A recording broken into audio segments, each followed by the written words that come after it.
G'day folks, welcome back to the channel. Richie here. Look at this, have a look at this view. We've got a beautiful Friday afternoon together here. We're out in the goldfields. We're going to do a little bit of prospecting, see if we can't stumble onto a little bit of treasure, and going to do a little bit of bushcraft as well. So super excited to be out this afternoon. It's a gorgeous day. It's about 25 degrees. A couple little marshmallow clouds floating in the sky. So yeah, let's enjoy it together, hey?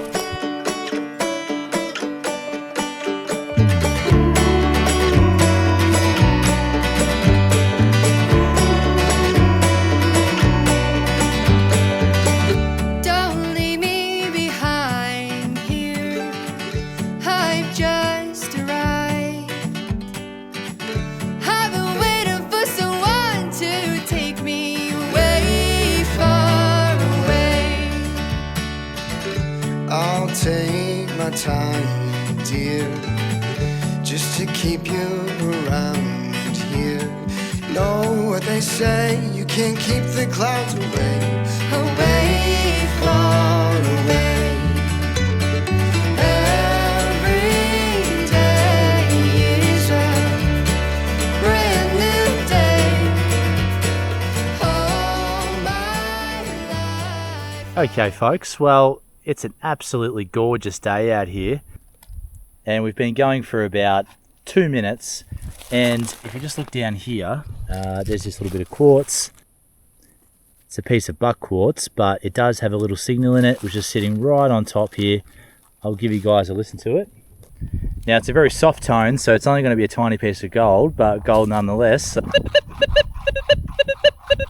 We'll crush that up when we get home, and that's a really good start. That's about 2-3 minutes in, so everyone is getting excited about the Monster 2000, but if you're in the right area with the Monster 1000, it can do quite well for you. So yeah, I think it's going to be a fun little hunt.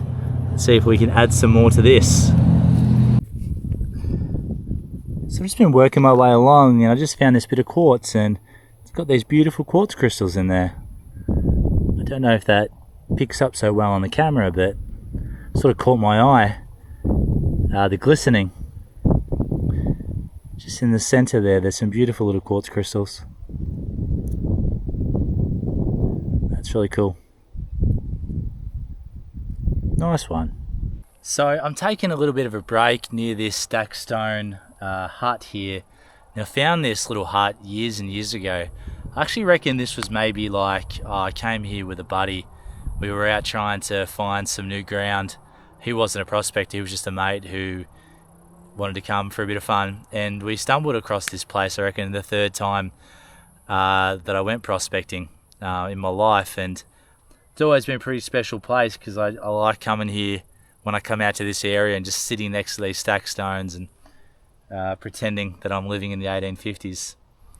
It's very cool. But anyway, I'm taking a break in front of these stack stones.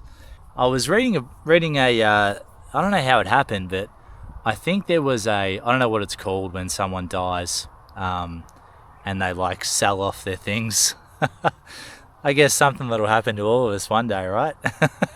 Hopefully later more than sooner. But anyway, I saw this lady had posted all these old Bendigo gold rush history books.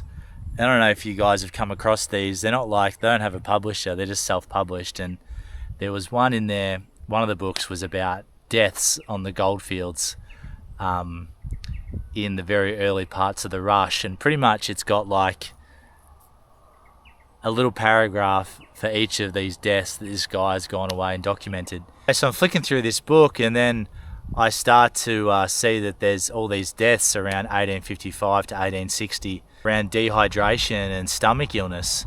And I'm thinking, okay, what, people don't have access to water in 1855, 1860 Bendigo? And then came to my realization that it would have been about then that the water quality got that poor in Bendigo, that water was probably just as expensive as gold at the time.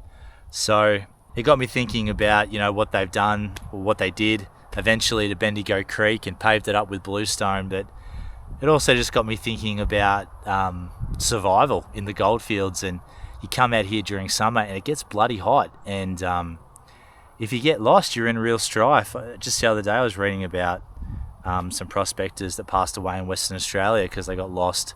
I don't think it was recently, but they got lost and ended up succumbing to the elements. I wanted to show you guys a little bit of a water purification trick that you might be able to use out in the goldfields if you ever get stuck, if you ever get lost and you're in a pinch. Disclaimer now, do this at your own risk. I am not a doctor. I am not a survival expert. This is something that I want to try, and I thought you guys might like to see it too. So I'll show you guys what I'm talking about. So what I'd like to show you guys is a very simple water filtration system that you could make if you were to get stuck and lost in the goldfields and you only had access to dirty water. So what you need is you need some river sand. So just up over the hill over there, there's a creek, and I've gone over there and I've washed out in the murky water this river sand here, and I've also got some charcoal. Some fellow was obviously had a campfire over here and came and camped out, so I've gone and stole some of his charcoal and I've gone and washed that too. Now the two most important things to make this work properly is you need to wash your charcoal. It doesn't matter if it's in dirty water, but you need to wash it and try and get all the powder and all the dust and crap off it so that it's relatively clean. And the same thing for your sand. You want to try and wash that too and get it relatively clean. So I've done that down in the creek, and I'll show you what you have to do here. So the first thing you're going to want to do is get your bottle, and you're going to want to cut it very close to the top here.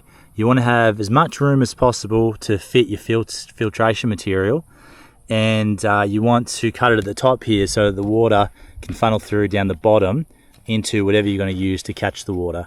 So let's have a whack at this.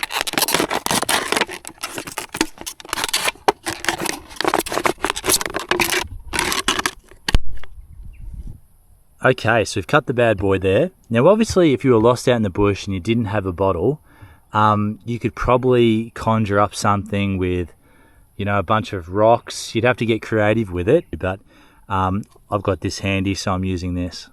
So we're just going to pinch a few of these gum leaves. Don't worry, gum leaves are only toxic in really, really high doses. Like eucalyptus oil is toxic. It's got a chemical in it, I can't remember the name. I think it sounds like eucalyptus.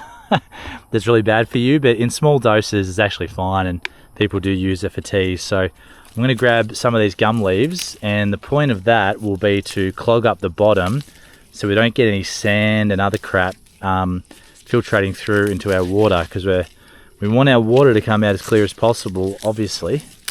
So let's pinch a few of these gum leaves. Okay, so we've filled up the bottom here with gum leaves, as you can see. And now all we're going to do is we're going to take our sand and our charcoal, that's charcoal about pea size, and our sand as fine as we could find, and washed. We're going to stack that inside our water bottle.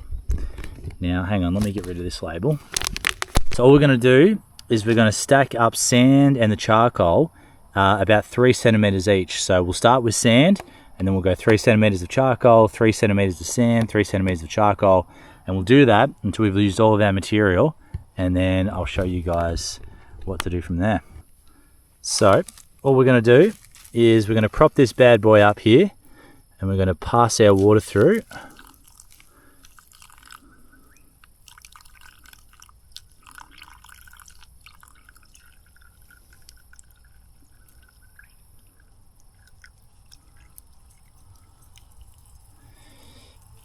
That's a problem. What we need to do now is get focused and stop pointing fingers. You're a problem. You're a real problem. Now, this would mark the beginning of the end for me and the water filter idea. I don't hold too much shame about it. The old timers back in the day were far more savvy and hands-on than I am, and some of them weren't able to figure it out. So I'll add this one to the list of failures, and hopefully next time I can get this to work. I'm confident that I can. I've just got to sort out a few little kinks. But yeah, sand coming into your water is not ideal. So yeah, if you do get lost out in the bush, perhaps better to learn from my poor mistakes. Okay folks, well I've just been working along here and I've got a target. I think it's going to be in this little bit of quartz here, but just next to it I've got this little plant and it looks like little like beans or like peas. Look at that. Does anybody know what that is and whether that's native and edible? I imagine it's not. Everything out here wants to kill you, right? But that's very cool. I just saw them yeah, poking up through the ground when I was scraping off the dirt here. I might just break them open and see what's in there. Yeah, there's like little beans in there. There's like little peas in there. Look at that. Huh. Now, yeah, I wonder if they're edible. I imagine they're not. They smell like just beans and peas. Well, that's not it. This is it here. Anybody who knows what that is and could shed some light, I would love it. Now back to the target here. Yeah, I think it's in this little bit of quartz. I'll show you guys. So fingers crossed. Come on, one time in your life.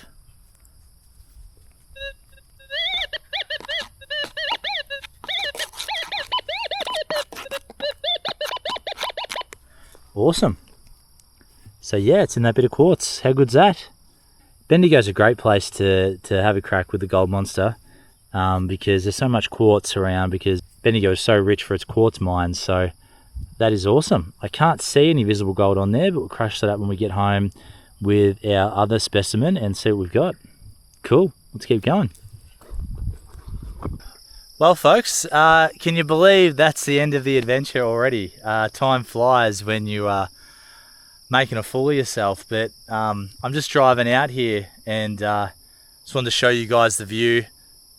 We'll go home and we'll crush up that gold and see what we've got, but yeah, want to give you guys a look at what I'm looking at, and this makes it all worthwhile. It's been a miserable experience failing, but I'm in the shade now. It's not quite as hot, and I'll give you guys a look.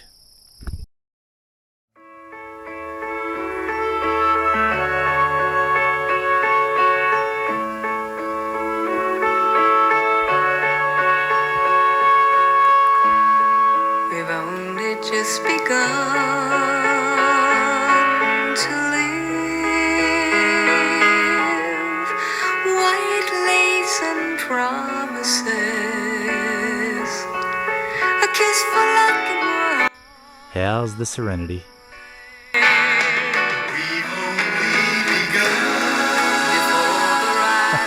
Way to wreck a beautiful view. See you in a minute. Okay, well, here are these two pieces of quartz. Let's smash them up and see what we've got. Okay, well, from those two little pieces of quartz, we have these three little bits of gold that came out of it. Let's chuck them on the scales here and see what we've got.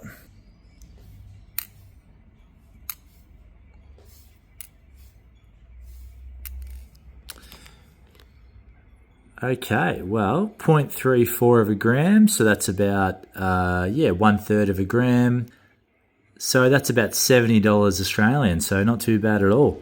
As always, thanks for coming along on this journey. Had a lot of fun out there. It was a good day, a good afternoon. So until next time, I hope you have some luck on the gold yourself, and I'll see you soon.